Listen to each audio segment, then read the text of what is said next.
Самостојниот синдикат за образование, наука и култура на Република Македонија на денешната пресконференција ја оцени како добра одлуката за повлекување на претходната одлука донесена од страна на министерката Фросина Ременски, во која донесе одлука за промена на работното време во градинките. Претседателот на СОНК Јаким Неделков рече дека тоа не е победа на раководството на СОНК, тука признание за покажаното единство на членството и за подготвеноста сите заедно да ги одбранат правата на членството. Воедно ги демантираше обвинувањата дека најавениот протест бил партиски мотивиран. СОНК апсолутно не одработува на никого. СОНК апсолутно се стреми за она за кое што е создаден, за она што е согласно статутот на организацијата,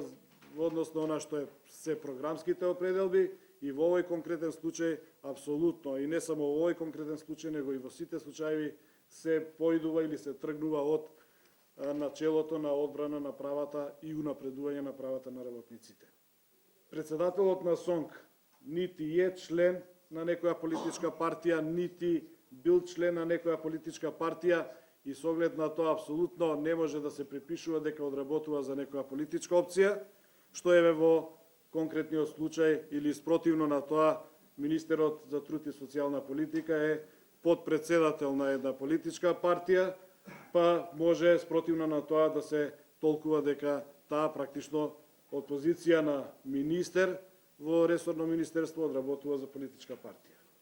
Според Неделков се поставува и прашањето дали некој ќе поднесе одговорност за ваквата состојба наметната врз работниците од образовната дејност и дали ќе биде надоместено преку временото работење во детските установи на воспитувачите и негувателите. Воедно, според законските регулативи, работното време на негувателите е 35 часа неделно, а на воспитувачите 30 часа неделно, непосредна работа со деца.